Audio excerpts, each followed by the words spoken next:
So, what's going on guys, Kids here and welcome back to a brand new video. For today I will show you the best rogue starter and endgame build in Diablo 4. So at the start I will explain how to play this class, then we will look into the best skills, rotations, what gems and gear to use, so you would get the highest damage possible and much more.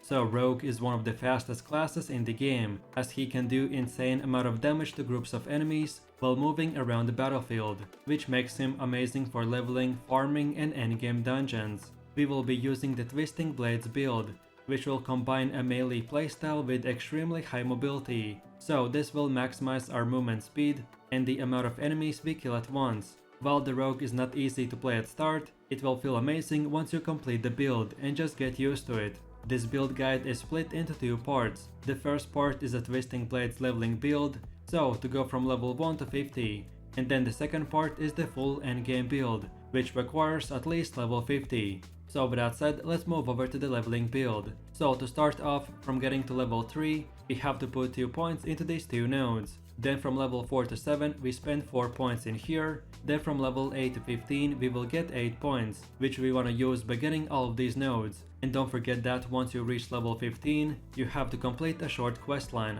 starting in Menestead Fracture Peaks, that will unlock the ability to get your specialization. Then from level 16 to 31 we will get 16 points, which we should spend by unlocking and upgrading all of these nodes. And then lastly from level 32 to 50 we will get 18 skill points, which we should spend on these specific nodes.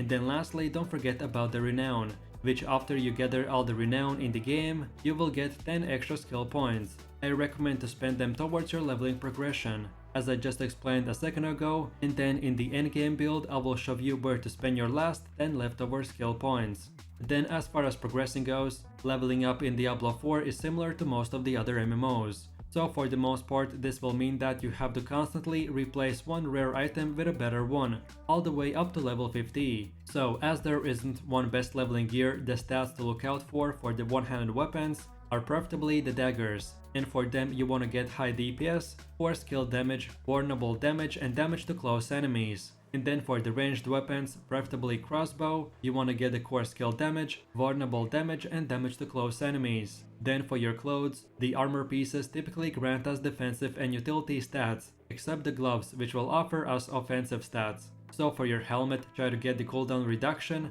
armor and life. Then for the armor chest piece, get damage reduction, armor and life. Then for gloves, get the Twisting Blades rank, critical strike chance and attack speed. Then for pants, get the damage reduction, armor and life.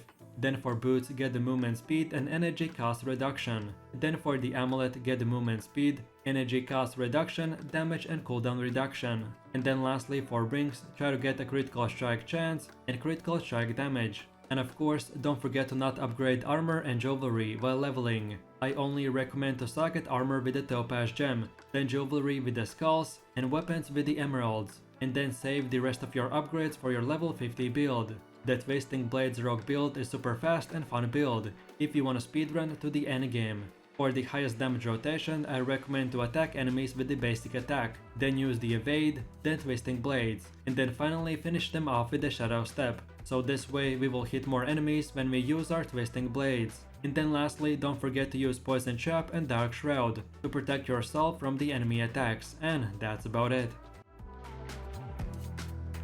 So now let's move over to the second part, where I will show you your endgame rogue build. So by this point you should be familiar with the Twisting Blades playstyle, then as well what gear stats you should look out for and etc. So first of all, for your skills we want to use the Poison Trap, Dark Shroud, Dash, Shadow Step, Shadow Clone and Twisting Blades. And as for your gear, we already discussed what stats to look out for, but if you're looking for purely for the best of the best, then here it is. So we want to get the Fjord Lined Hood of the Shared Misery, and socket in Damage Reduction Gem. Then for the chest piece, get the Steadfast Tunic of Disobedience, and socket in again the same gem. Then for the next one, get the Mangler Steadfast Gloves. Then for your legs, get the Cheat Steadfast Pants, and socket in 2 more damage reduction gems while controlled impaired. Then for the boots, get the Ghostwalker's Superior Boot. Then for the jewelry, get the Blast Japper's Amulet. Then for the first ring, get the acceleration ring, and then for the second one, get the ring of the umbral, and then lastly for the weapons, get the blade dancer's forecaster, and socket in the critical strike damage to vulnerable enemies. Then for the next weapon, get a smithing gladius sword, and socket in the same gem, and then lastly get the edge master's short sword, and socket in one more critical strike damage gem. Then moving forwards, and this is how your skill tree should look like.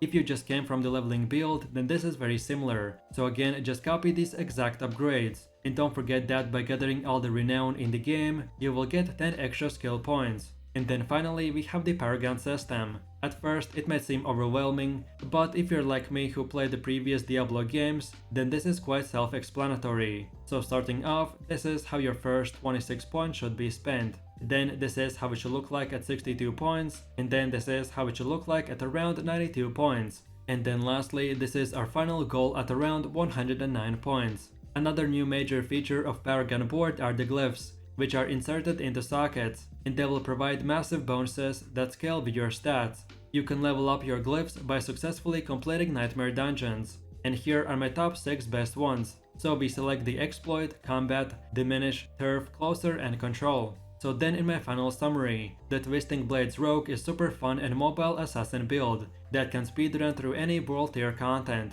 While quite difficult to learn, it is a build that feels very rewarding. For gameplay loop, I recommend to invest into energy recovery as much as possible, so you can spam the Twisting Blades. Then when you're fighting monsters, always before using the blades, first of all attack few times the enemy with the basic attack, and only then start running around the enemies while using the twisted blades. Then as well use your evade, dash and shadow step to reposition, while in combat or when moving from zone to zone.